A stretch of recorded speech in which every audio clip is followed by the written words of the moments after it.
matière de colonisation avait conclu activement non seulement à une sorte d'incapacité congénitale du peuple zaïrois, mais également démontré par là que l'indépendance des pays neutres était une mauvaise opération. Nous étions présumés et jugés incapables de nous gouverner sans l'aide des colonisateurs.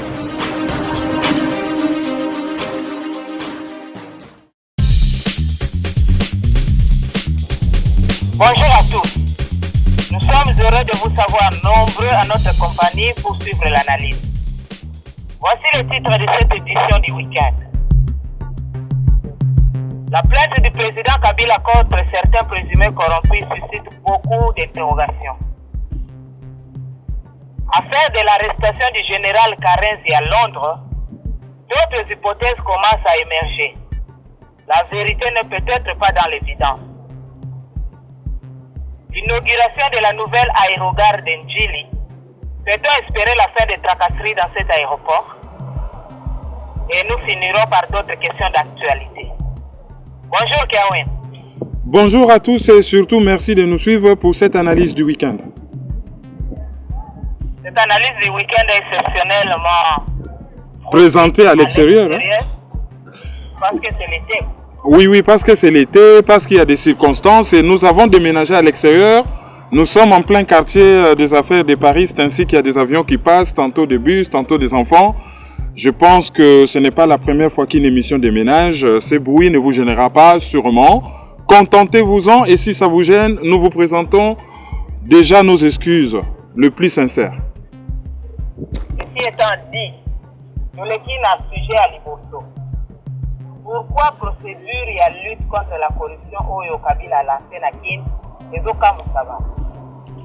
Procédure balancée contre corruption et Zoka Moussabatu parce que Ezali, président de la République Moutou, a déposé plainte contre certaines personnalités. Or, Tozali, dans le système Moko, Oyo Babengi démocratie parlementaire. Bien que, en réalité, Ezali démocratie, Ezali Oyo Jean-Marie Le Pen na France abengaka démocrature. Une espèce de dictature enveloppée dans la démocratie. Alors, le col Tozali na démocratie parlementaire, principe fondamental, il y a démocratie, Ezali séparation de pouvoir. Quel pouvoir? Pouvoir législatif, pouvoir exécutif, pouvoir judiciaire. Bien que magistrat, c'est-à-dire officier à ministère public, a recevoir kaba injonction na ministre de la justice parce que magistrat Oyo Azali parquet Oyo asalaka banquette pour le compte de la société. Et le col asalaka banquette pour le compte de la société azo dépendre na ministre de la justice. Mais ce cas si ko sala banquette a ko ramener ba résultat enquête na ye et pas ya juge Oyo Azali indépendant. Azo dépendre ni na législateur, donc na pouvoir législatif, ni na pouvoir exécutif. Pouvoir législatif, rôle na Azali, ya kozwa ba loi. Soka sa zui ba loi, ba juge ba appliquer yango indépendamment na volonté ya qui que ce soit. Rôle ya gouvernement Azali que makambo fonctionner normalement, batu bazala na ba moyen, mais bazali na pouvoir sur la justice bien que parquet a salaka banquette deux fois na initiative na ye personnel makoki ko recevoir ba injonction et pas ya ministre de la justice parce que parquet azo représenter l'état, azo représenter la société. Alors lelo tomoni président de la République Oyo Azali institution, Oyo Azali ko dépendre na exécutif, Oyo Azali censé kozala neutre. Président de la République a déposé plainte contre ba présumé corrompu comme si affaire ouanezala qui affaire personnelle. Parce que qu'est-ce qui devait se passer? Lorsque conseiller, il y a chef de l'État chargé na makambu ya lutte contre la corruption et la fraude, professeur Luzolo Bambi a recevoir ba dénonciation sur sa propre demande pour ya sengaki que soki boyebi mutu azali corrompu, mutu asalaka fraude, bo dénoncer. Tango batu basilisi ko dénoncer, ce qu'il fallait faire. Ezalaki ko transmettre directement ba dossier et pas ya officier ministère public o to bengaka OPJ o pe to bengaka parquet. Et ça non ba synonyme officier ministère public, OPJ to parquet ezali ba synonyme ezali lokomoko. Ba transmettre ba dossier kuna, yé azui ba dossier à sali enquête. Tango makambo s'avérer vrai à poursuivre. Et l'air à poursuivre a commis ko jouer rôle sikoyo ya juge. Pour poursuivre toi na koki ko memango devant le juge ou yemoko a jouer rôle ya juge après l'enquête à poursuivre de telle sorte que la sanction est tombée, Moutou Azala condamné et l'État ou la société est rentré dans le droit. Mais ce n'est pas au président de la République de déposer plainte. Ce qu'a déposé plainte, c'est comme si Congo et Zali Ligablo naye privé et que Moutou Moka Sakai Nabilo kwa Ligablo naye et a déposé plainte comme si c'était une affaire privée. A Koki Kozala, juge et partité, Moutou na Moutou. Azana rôle naye ya président ou ya garant ya constitution et zo senga ke a respecter d'abord constitution, sous-entendu il faut à respecter procédure. Mais est-ce que procédure et lobby dans pareilles circonstances, le président s'en va déposer plainte en tant que qui? En tant que qui a kendaki ko déposer plainte? Est-ce que c'est une affaire personnelle? Est-ce que lésé institution en a président de la République? Or, institution on a, ils ont travaillé kaka pona, ils ont travaillé pour un pays. C'est vraiment pas une affaire déjà privée, ce n'est pas une affaire personnelle, et ça n'est même pas une affaire où ils ont concerné institution on a, présidence de la République pour y à qui ne déposer plainte. Ce qui total par rapport à code, il y a compétence, organisation et compétence judiciaire, il y a vraiment quelque chose qui met mal à l'aise. Balobi ke ya azali magistrat suprême. Est-ce que na titre wana ko sala o ya salite? En tant que premier magistrat ya mboka po azali pe chef ya armée, azali pe premier citoyen du pays, mais rôle wana déjà symbolique et magistrat suprême ngyo lobani. Et gi ko lobake mutu oyo azo garantir que magistrature fonctionne bien. Ezo lobate ke il met la main dans le cambouis, abimi na bureau na ye, a komi ko sala banquette, a komi ko déposer ba plainte, a komi ko poursuivre bateau. Rôle wana symbolique, il y a magistrat suprême, ça veut dire tout simplement que c'est lui oyo azo garantir, en garantissant la constitution, que magistrature est fonctionner comme il se doit, c'est-à-dire dernier recours. Mon collègue ozala que magistrature se tourne bien et le président koki ko sala qu'on soit par exemple les décisions, il y a qu'on virer les magistrats tout parce qu'ils ne font pas leur boulot comme il se doit. Bon, à la procédure, ndenge, ma compétence naie et pesameli, mais ce n'est pas que y a koki ko poursuivre, accueillir bon, à déposer plainte. Ce que ça te le but quand on a plainte wana. Pourquoi a déposé plainte contre quelques-uns, Bazo Lobakeo, contre 4 gouverneurs et un de ses anciens conseillers? Tout le monde a nos plaintes, c'est selon une certaine presse. Pourquoi a déposé plainte contre Kakabatouana, mais pas contre tout le monde? Parce que ce qui peut être lundi, ils en ont battu Missoussou dans l'entourage, Tilelo, Bakoki ko justifier train de vie na bangote. Même na kati ya famille biologique na ye. Ce qui ba lobby par exemple ba landela, ba fond ya fondation Mzee Laurent Désiré Kabila. Ba fond ya fondation wana et utaka wapi.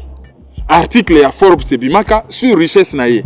Tout ce que Mende a trouvé à dire la défense naie qu'il n'a même pas un compte en banque. En bon? Balobi na biso to thésauriser mbongo te ko thésauriser ça dit ko bomba mbongo na ndako te. To kende na circuit bancaire. O bango moko babengi bancarisation. Mais ba déclarer que yé moko aza na compte na banque te. Salaire naie a touché la gango wapi? A gérer gango ndenge nini? Soka aza na compte na banque te. Traçabilité ya makambo salaka. Eza ndenge nini? Pourquoi kolandela batouana et pas les autres? Eh ben corrompu basé belé. Est-ce que Ezali a déposé plainte juste pour donner l'exemple et que suite goya après et que bakolandela batu nyonso? Toujours est-il que bango nyonso batamboli na kati ya gadu, na kati ya potopoto. Plainte wana ekozala en effet boomerang. Est-ce plainte wana ekozala recevable? C'est juste magistrat oyo à recevoir yango nde mutu akotala recevabilité nango conformément à la loi. Parce que eloko ezalaki wana ezalaki kaka il fallait conseiller naye à transmettre ba données et pas il y a magistrat et magistrat à ça l'enquête et à poursuivre. Bon, ceux qui bango ba kei na système ya kondo déposer plainte Je pense que Moutou Oyo à recevoir plainte wana à observer à côté la loi. Que dit la loi par rapport à la compétence? D'ailleurs, nazo benga ba spécialiste nyonso ya procédure civile na procédure pénale va s'impliquer beaucoup ta na se ya site bo ça là vraiment un débat intellectuel bo ramener ba élément nga nazali pas un très grand spécialiste ya procédure mais le peu que j'en sais il faudrait que magistrat on a déjà atala ceux qui plainte wana ezali recevable ou pas. Voilà, to clôturer dossier corruption na Congo, to kesiko na saga oyo esimi ba media ba jour oyo. Eza affaire ya arrestation ya général Karenzi oyo pe ayebani na kombo ya Kaka. Arrestation na eza na centre ya ba débat mingi. Est-ce que okoki koyebisa ba auditeur ba hypothèse nini oyo ezoloba malelo autour ya dossier wana? Tango bakangi général Karenzi Kakare na Londres. Évidence, c'est-à-dire oh batu nyonso bazomona. Ezali que ye akendaka mingi na Londres, conflit ezali entre ba Britannique na Rwanda. Suite déjà na environnement international, mikolo donc ba soutien ya Rwanda et komi ko s'effriter et komi ko lemba et suite na documentaire diffusé par BBC 2 sur le génocide rwandais, c'est-à-dire la vérité cachée. Génocide oyo, documentaire oyo esala que Rwanda a kati ba émission ya BBC radio na Kinyarwanda oyo ezali violation ya liberté d'expression. Parce que BBC peut émettre na Rwanda, il y a quand même un contrat et ceux qui vont rompre le contrat on a un peu avant de façon moko cavalière bozo violer déjà contrat au signé qui na BBC, contrat ya diffusion na Rwanda. Et ensuite, ezali façon moko po liberté d'expression, ezali liberté ya koloba, mais liberté pe ya koyoka. Alors, ceux qui bozo empêcher que BBC a émettre na Rwanda te, bozo privé ba Rwandais d'une certaine information à BBC. Donc, il y a une certaine violation de la liberté d'expression. Mais ceux qui totali lisusu bien, batu balobi général Kakare a commis ba meurtre, a commis ba crime, Karenzi pardon. A commettre ba meurtre. Oui, Karenzi Karake. A commettre ba meurtre, a commettre ba crime et a Boma bazo accusé que a Boma ba travailleur humanitaire espagnol. Et il y avait un mandat d'arrêt international il y a Espagne, un mandat d'arrêt européen européen zalaki. Oyo ezo sala que soki ameki ko voyager, il faut ba kangaye. Et que Grande-Bretagne après avoir violé loi parce que pendant plusieurs années général wana kendaka na Grande-Bretagne ba anglais bakangaka yiti ba eko kangaye mbala oyo batu bamituni question qu'est-ce qui a fait que sikoyo bakangaye. Alors hypothèse oyo ezo circuler dans certains milieux notamment na ba forum ya ba rwandais ezali que général wana oyebi période moko elekaki bakangaki ye na Paul Kagame et il était accusé d'indiscipline. Alors, indiscipline ou bazalaki ko accusé na ango et salaki que atombaki en disgrâce pendant au moins une année. Mais selon certaines sources, balobi lokola Kagame a commis très méfiant. Pouvoir na ye est commis moribond. Akomaki ko landela batu nyonso oyo bazoluka ko trahir cause. La cause c'est quoi? C'est la version kagamique ya génocide rwandais. Version na ye et copier Congo, et qu'on ko annexer une partie à Congo, et qu'on crée peut-être Tutiland. C'est ça la cause.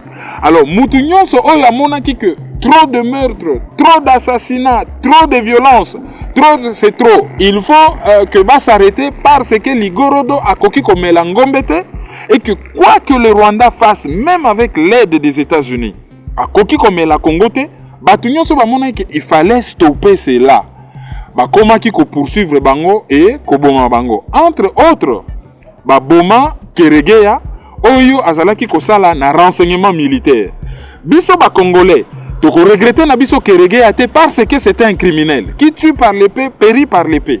Et tantaki ko boma pe général Kanyuma Nyamwasa. Oyo abikaki tentative salamaki makasi en Afrique du Sud. Landaki même opposant rwandais na Londres. Service ya police britannique oleba kanga batu oyo bayi ko commettre meurtre pays développé mobimba babengi ka batu wana ke ezana commando moko bangi baboma bino bozala prudent ole kutu bakanga bango bazoyebisa batu bazala prudent parce que pays na bango ezali compromis et na Canada pe ba tentative à meurtre ezalaka bien que les États-Unis bayebisa bango ke même si tu soutenir bino jamais mais alors jamais et la bino même pas nandoto que boya kosala assassinat sur le territoire américain, c'est la ligne rouge à pas dépasser.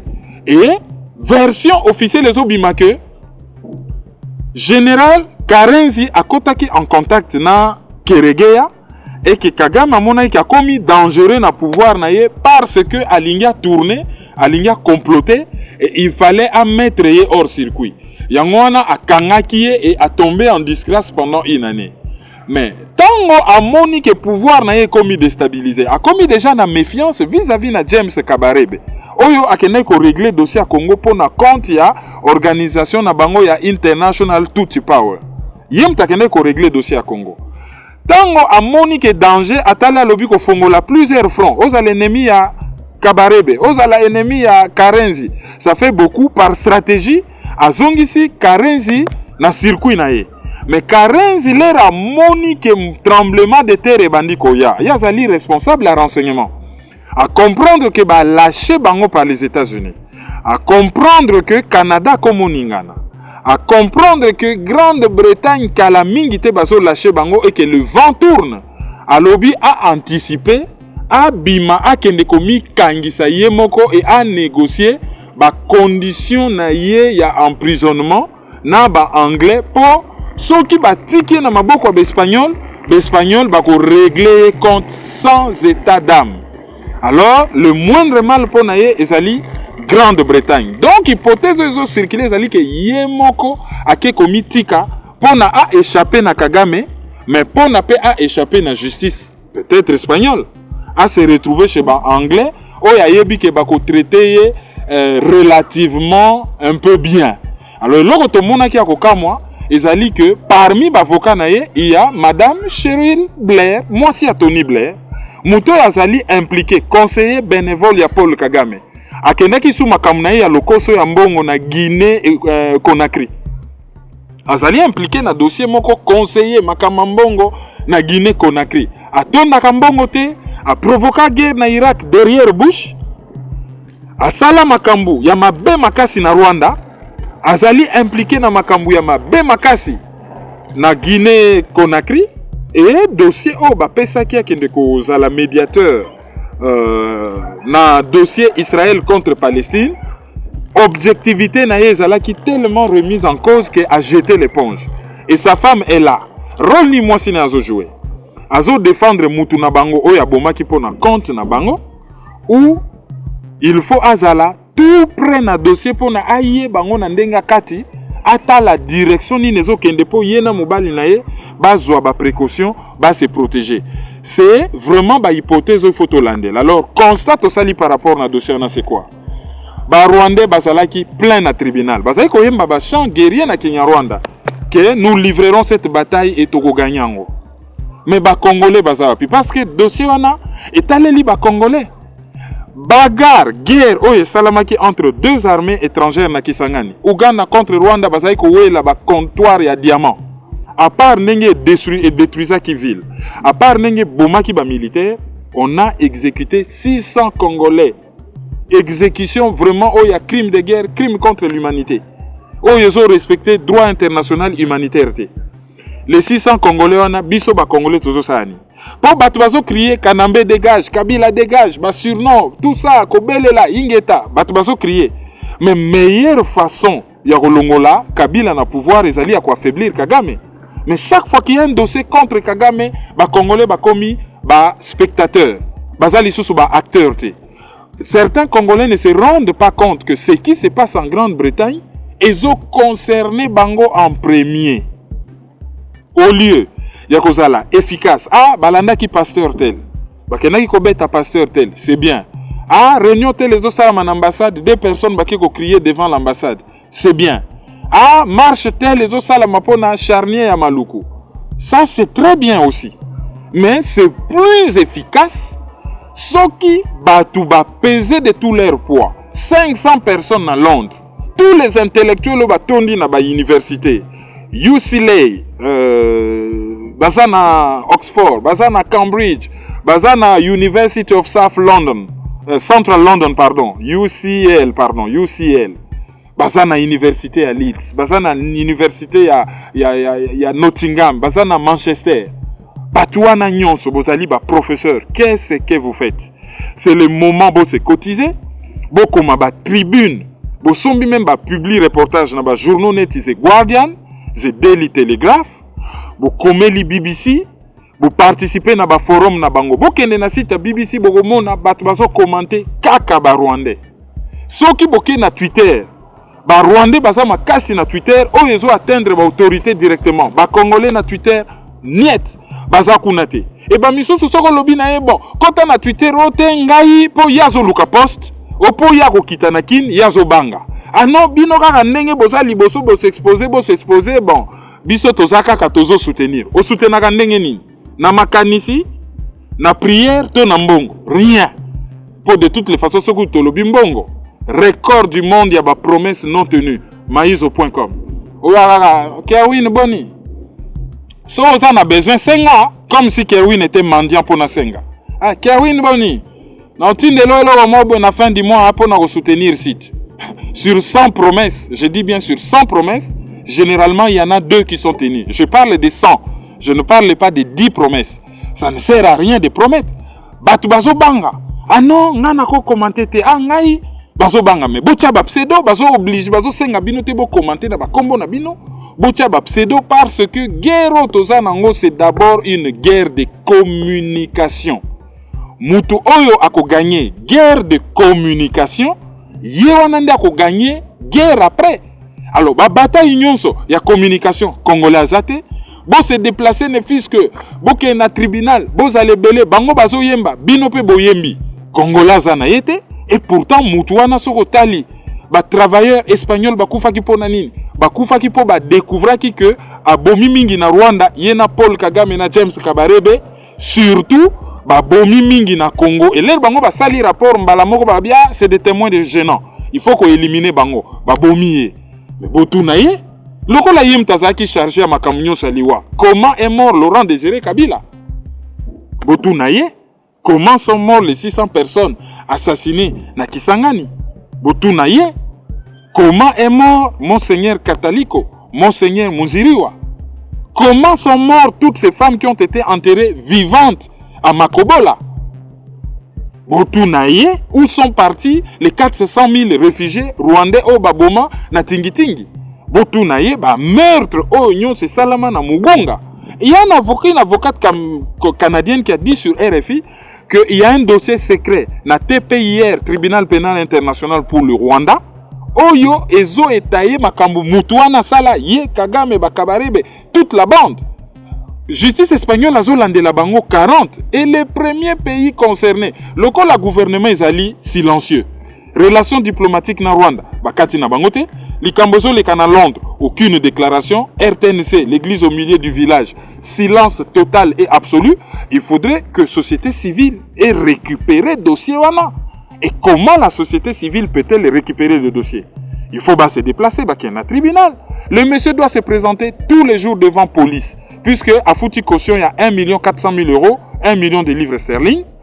Pour Azala Libanda, mais Azana bracelet électronique. Et Akobana se présenter tous les jours dans la police britannique, métropolitaine police, jusqu'au 29 octobre, jour jugement sur extradition naïe et au Salama. Que font les Congolais? Pour participer à des débats, à des radio, à des télé, à des forums. Et bozala efficace.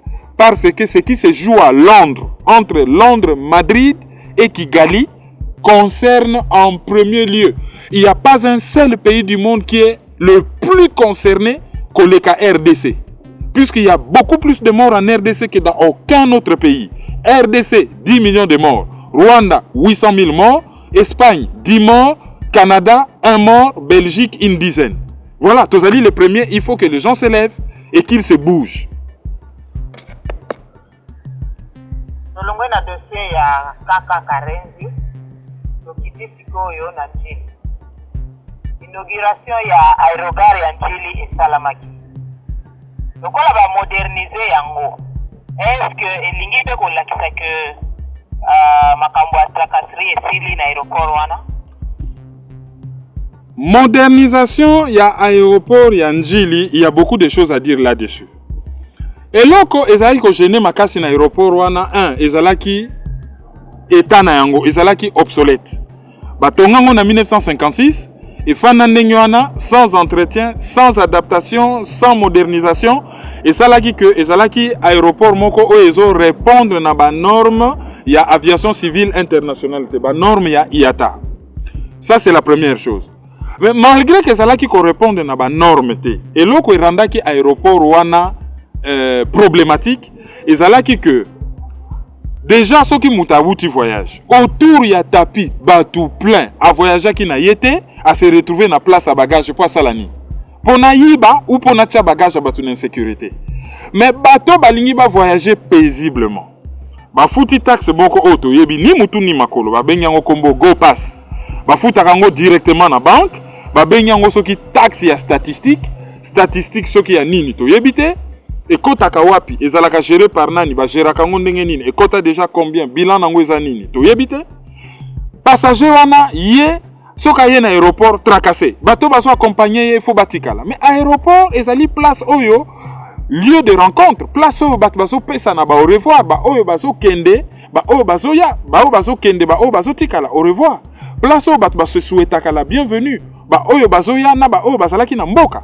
Aéroport et comme place au défaut au monde ba centre commercial so okei na aéroport Charles de Gaulle na kati déjà eza na galerie commerciale à munene mais ezali pe na centre commercial Aéroville au batongi aéroport ezali na ba hôtel aéroport ezali place moko bati faut ba se sentir à l'aise mais na Congo au monde na ba militaire partout baso tcha bato en insécurité et musala na bango kaka ko benga na ba accompagnant baso benga na ba accompagnant mais ba chayer baza na kati bateau bayaka ko charger ba biloko bato na makasi akomemelo valise juste pendant 50 mètres sans volonté na yo et comme kuna 5 yo $50 siko lobi o salika 50 mètres abengi ba camarade ne ba entourer yo soki po sakani ba piller yo ba lyncher yo penza ba kotso ba maboko na poche donc insécurité et salaki makasi sikoyo ndenge ba moderniser aéroport to benga ndenge wana est-ce que insécurité ko sila.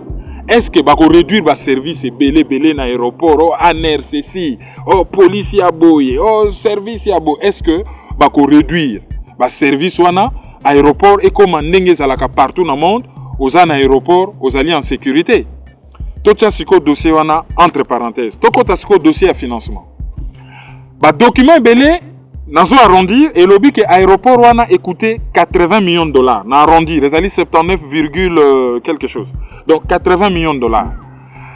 La plus grande somme ya aéroport wana eutaki na Banque africaine de développement. Alors mbongo ya go pass ekendaka wapi po ba kende ko defa ebele ya mbongo ndenge wana na Banque africaine de développement.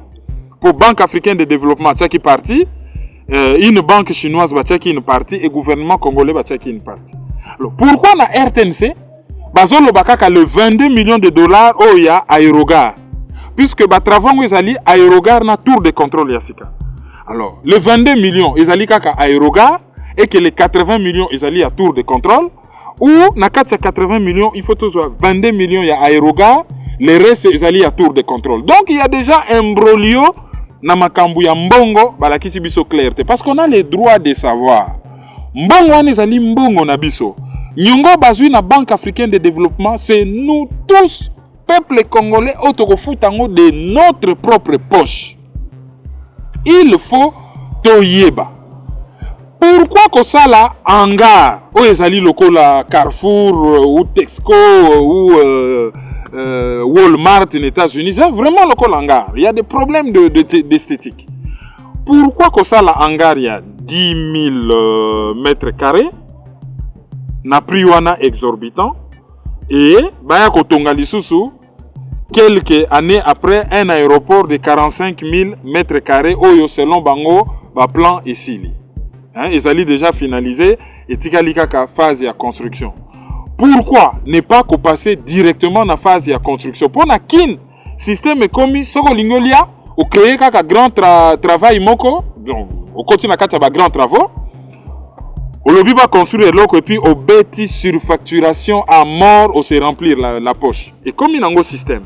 Et ce sont commission on a lutte contre la fraude et la corruption. Il faut aller la babiloko wana ba benga ba auditeur, ba bureau minene ya audit, neti ba KPMG et tout ça. Ba kota là comment est géré l'argent ya ba construction ya ba grands travaux wana. Parce que il y a beaucoup de choses encore floues. Et question munene, batongi aéroport na mbongo ba defaki na compte ba congolais nyonso.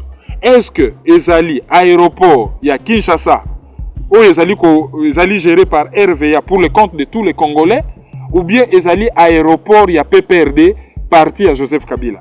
Pour les baki ko inauguré ngolo bien comment inango fait à PPRD, ça coûtait combien pour na ba déplacer bato na nyonso na bus?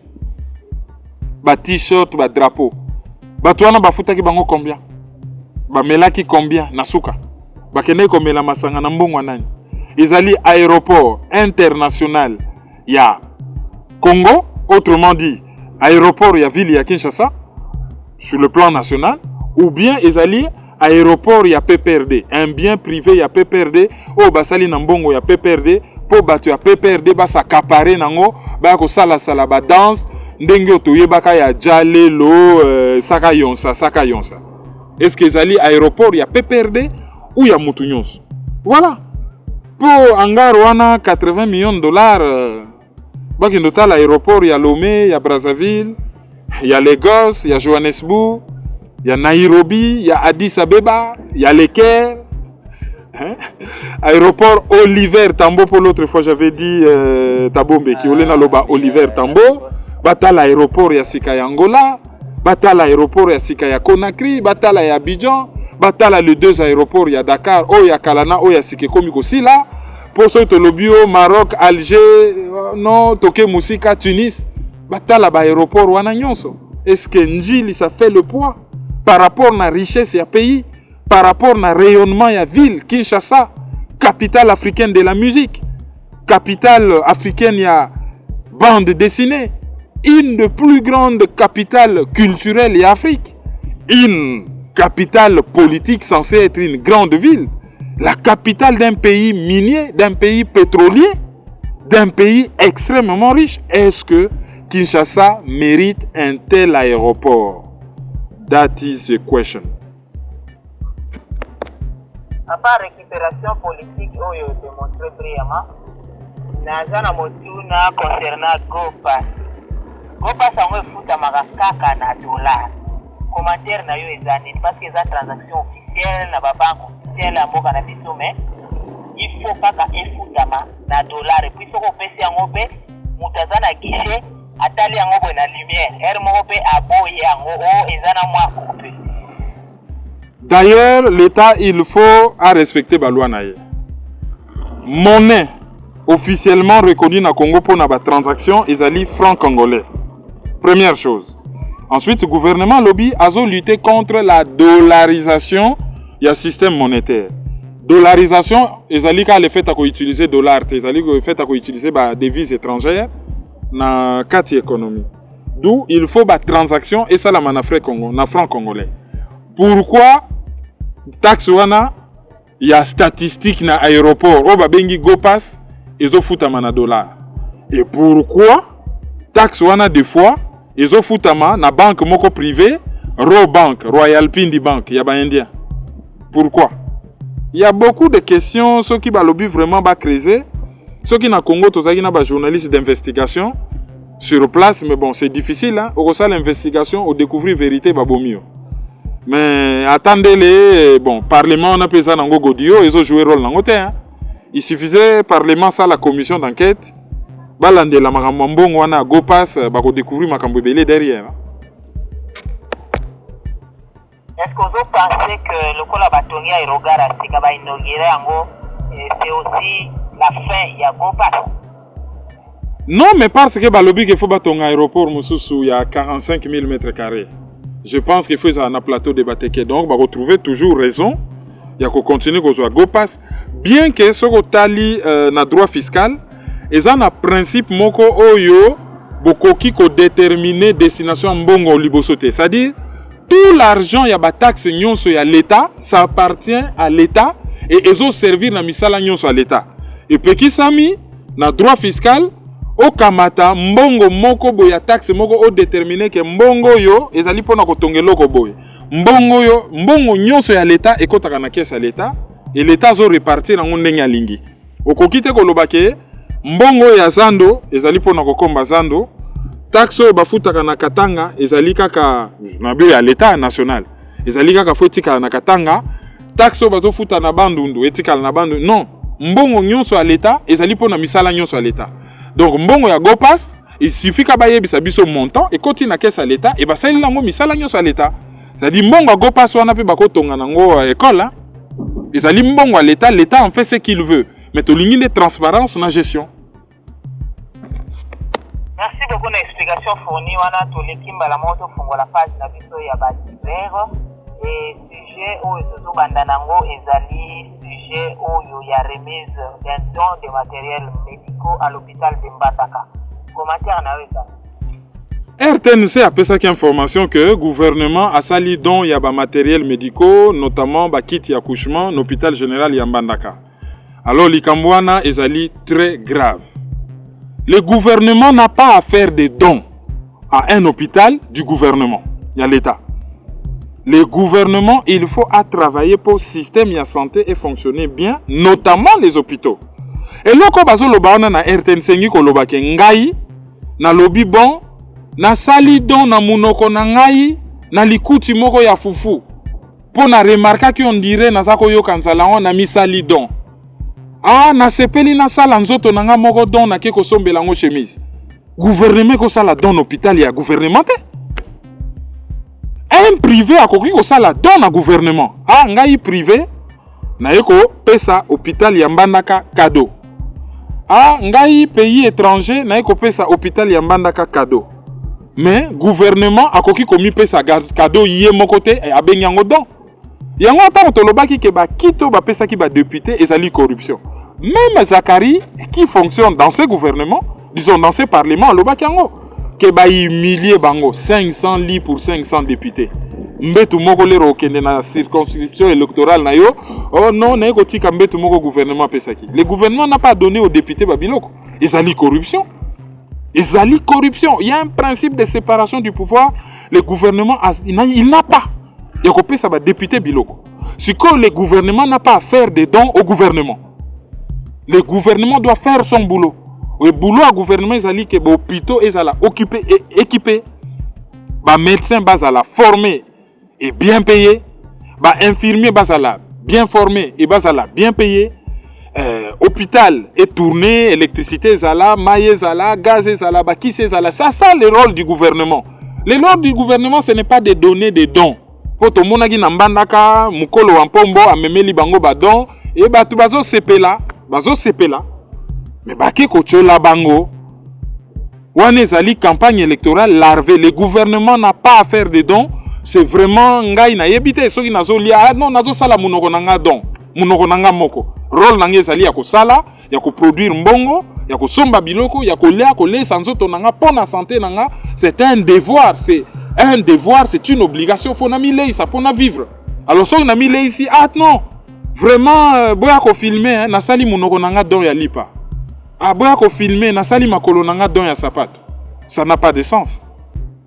Le Congo qui gagne. Le Congo qui gagne à lelo ezali consacré na jeune homme moko ya 19 ans puisqu'à botami na 1996 kombo na ye Emmanuel Moudiaï. Azali joueur ya basketball abeta na Guangdong na Chine et azali recruté na NBA. NBA ezali le meilleur championnat ya basket na monde. Oyo ya États-Unis na équipe ya Denver Nuggets. Un petit coucou à Roger Lokakao, pétrolier à Denver justement. Donc ezali équipe ya munene yebani. Alors jeune homme wana a botami neti batu nyonso na papa na maman mais malheureusement destin sali ke papa koufi avant a moni réussite à moi na yete moi na atteindre le summum le plafond oyo place mutako yiko atteindre puisque kobeta na championnat à basket aux États-Unis, on a déjà ba problème financier ça résolu. Tout le monde là-bas est millionnaire. À part le fait que la millionnaire, bazali ba étoile. Bazali ba étoile, batoyo monde entier bazotala na ba pays d'origine na bango bazalaka vraiment ba modèle et bazalaka espoir pour la jeunesse. Ce qui a coquille pourquoi pas ngai. Jeune nyonso azali mulayo ka kende ko beta basket. Les bazo monaye qu'est-ce qu'il fait? Ndengeni na komi, comment il se gère? Parce que ce que zali na sport moko oyo non seulement bat baza na mbongo ebele mais bat bazali généralement discipliné. Ezali bato babetaka na championnat ya basketball aux États-Unis. Ezali te bato ba yokaka bango ke o ba scandale, o voiture esali boye, o abunda ki ndenge zaka na ba football na Europe, o bato baza na mwa ba comportement moko un peu bizarre. Ezali bato moko oyo baza na discipline, bazali formé, bazali éduqué et bazali ba riche. Alors Congo aza na besoin ya bato ya ndenge wana pona kopesa espoir na jeunesse congolaise. Baza neti ba modèle. Ah ngai pe fona koma lokola ye. Alors, alanda exemple bayaya na pas ça déjà na bayaya ba congolais na NBA yona. Bazali. Mais alanda exemple na bango. Tout le monde a ba misusu, eza même na moko congolais à Brazzaville très intégré côté na biso ba congolais à RDC, alambisaka mwasi na mundele fufu, abinaka ba musique na biso, a s'intéressaka na ba makamu na biso. Vraiment ba misusu bazo sala moi ba geste muke. Mais alanda exemple ya Mutombodi Kembe Mutombodi Kembe akenda una liboso. Azwa occasion à kolobela Congo na CNN, il a parlé d'autre chose. Tribuno ba pesakaye, il a parlé d'autre chose. Azalaki na Prince William ya Grande-Bretagne, il a parlé des singes au lieu de parler des Congolais. Alors bat bakoloba oui à Tonga hôpital na Kinshasa, ça c'est bien, on ne va pas cracher sur ça. Ils ont créé ba emploi. Mais est-ce que hôpital wana ezali na standard populaire? Ou il faut zala na mbongo, ozala muta mbongo pour qu'il y ait un hôpital wana. Est-ce que le fait que atongi hôpital, ça l'empêche aussi ya kolobela makambu ya Congo o ezali racine naye, le pays s'enfonce. Tozo obligé était à ça là, il n'est pas obligé, il est libre. Mais tozo analyser ba fait et tozo analyser comportement, tozo ça la constat. Est-ce que Mutombodi Kembe ne pouvait pas faire plus? Faire plus pour la jeunesse du Congo sur le plan sportif. Faire plus, le fils que sur le plan Koloba, parce que c'est des gens qui ont des voix qui portent. Est-ce qu'il ne peut pas faire plus? Parler. Est-ce que, à Kokiko Edete, je ne sais pas moi, bah jeune par exemple, il y a Barumbu, côté Aouta, bah jeune il y a Kauka, hein, les Razaï Kobeta na terrain on a traîné à Kauka, mais Mawatro. Et ça, il y a Kobe, bah il y a Kokufa. À Kokite, ne fils que Kosala, donc avant que nos bêta, na ba plancher à NBA aux États-Unis, tala terrain na Outelaka ya Kauka. Akoki Kosala ya ngote. Donc Mutombodi Kembe pouvait faire plus. Asali na ye plus, c'était bon, on dirait Baluka na ye, on dirait Akima communauté. Toyebi, ba reprocher la kabiso babozo ba moko boy. Mais babozo ba ona ezali exclusivité apanage ya ba Congolais, c'est partout. Ba Chinois bazana babozo ba na bango. Ba Camerounais baza na babozo bana bango, ba Ivoirien baza na babozo bana bango, ba Italien baza na babozo bana bango, ba Libanais baza na babozo bana bango, mais okwa ko boya propre makila na ote po baza na bozoba. Ozako se protéger, même ceux qui ba o baza aux États-Unis, tu ne veux pas trop t'approcher, mais na Congo izana mwa babiloko ya mike, ne fils que kombo na yo wana, parole na yo wana ezana puissance. Okoki ko benga bato zui ba téléphone batna lobi bon voilà, lelo na Congo. Toko réveiller na mbujima ikuna ba na terrain ya basket tozo tongela bango terrain ya basket. Bubengi bato à titre humanitaire ba kei ba saleli bango terrain ya basket pour ne redévelopper lisusu basketball na Congo puisque le Congo c'est un grand pays de basketball. Donc Emmanuel Mobiayi azali leki na biso mwana na biso ndeko na biso to soutenir ye to pousser de l'avant. Quelle que soit la durée de la nuit, le soleil apparaîtra. Maman Kembi Mingi Koboko la bana papa zalite mwana ye wana bongi siko mère mi bimisi ba o ba abandonaka ye bokomona ndenge bandeko même oyo azali mwasi ya misatu ya tata mwasi ya koko ya mibale ya noko oyo ayebanaka na tata mwasi na bango akomi bimisa ndeko monani po mwana bongi eloko wana pe faut quand même tous à la un peu vigilant par rapport à ça. Question du jour. Question du jour, Ezali, il n'y a pas longtemps, Toyoka qui que, salaki commission moko mix Rwanda-Congo, pour redéfinir frontière. Frontière ya Rwanda Congo est clair, il n'y a jamais eu de problème. Moutako Sabino te, il n'y a jamais eu de problème. Commission na but nango ezali ko déplacer frontière vers le Congo et ko pesa Rwanda une partie du territoire congolais. Et makamwane sala mangaka soki parlement Godio ezali en vacances. Comme ça exécutif a géré ngo vite fait. Information monsieur Soukoute circula qui bien que non vérifié et ça là qui que batu oyo ba expert congolais oyo ba participa ki na commission wana bazala ki validé par Kigali. Les loyo ezali so na koliso ki ya Kangengesha et comme côté à Rwanda. Et ndenge bateli yango na lac Kivu, enjeu ezali que pour na ba tracer to considérer lac Kivu comme si ezalaki océan, mer. Ce qui lac Kivu ezali mer. Place au bateli frontière, ce qui va tracer ligne, une bonne partie à pétrole, na ba gaz méthane ezala lac Kivu et quoi appartenir na Rwanda. Direction ligne ezui. To perdre ba richesse belé. Alors question commission wana et c'est salami. Ba résultat nango ezali nini? Ba tracer les frontières wapi? Et que dit le fameux parlement congolais par rapport à tracé à frontière wana? C'est ça la grande question, faut te réfléchir dans le week-end. Auditeur du jour. Auditeur du jour, Kabinge Makaba, Londres, Grande-Bretagne. Et pour nous contacter 0033 758 469 414. Les amis de Kerwin Maïzo, le panafricain sur Facebook ou www.maizo.com. Nangaka a rappelé quelques conférences, les 4 avec Andy Kalusivika qu'on a baninga nyonso ya MDCO et na après-midi moko matinée politique moko na Paris, boya ebele boya koyoka ba idée ya parti politique ya Gabriel Mokia. Ensuite les 11 Bokei na site convention des Congolais de l'étranger.ch bokomona na Luxembourg ezali na ba conférence bilan sur indépendance ya Congo. Kala mingi te na Norvège, Patrick Mbeko akozala kuna pour une série de conférences. Boyambaye bien parce que aussi to comprendre. Toko attaquer bango na ba université na ba institution. Place ole bango bazaki kokota biso totako bina ndombolo na balabala. L'air to komo kote la bango na ba université ba komi déstabiliser. On a remercié toujours batu ya Rennes et ils ont compris. Et ceux qui bosa na Rennes nazo recommander bino botanga ka journal le petit René. Ba jeune homme wana ba komaka mwa makambu ya bien. Ba komaka mwa makambu ya bien nazo recommander bino journal wana. Et pour le week-end nazo recommander bino émission à l'affiche avec Emmanuel Ilunga na site na biso maizo.com. Pour ou contre les dialogues, est-ce qu'il faut tout ça la primaire pour toyeba candidat et opposition?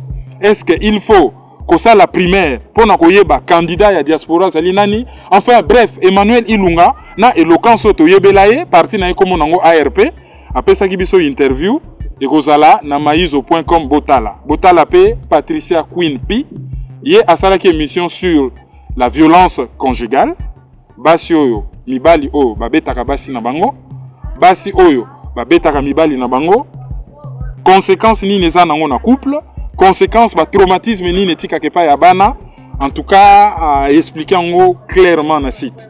Voilà les quelques émissions on a recommandé bino et puis pour le 30 juin tu resala toute une série d'émissions pour na tomeka ko réfléchir jour indépendant sur cette date là. Juste vous signaler que ndaku ya premier président à Congo président Kasavubu est commis musée et to monaki inauguration devant Marie-Rose Kasavubu, Paul Déby Kiatazabu et d'autres enfants étaient là tels que les Christian Kiatazabu tout bazalaki wana ndaku ya premier président est commis musée. On peut beaucoup apprendre sur la vie de cet homme mais wana tokozongelango. Merci beaucoup Kerwin pour l'analyse. Merci mingi na fidélité à l'auditeur na biso. Et comme yo moko linga koloba, suivez, commentez et partagez. Au revoir. Au revoir et merci à toi aussi. Suivez, commentez, partagez.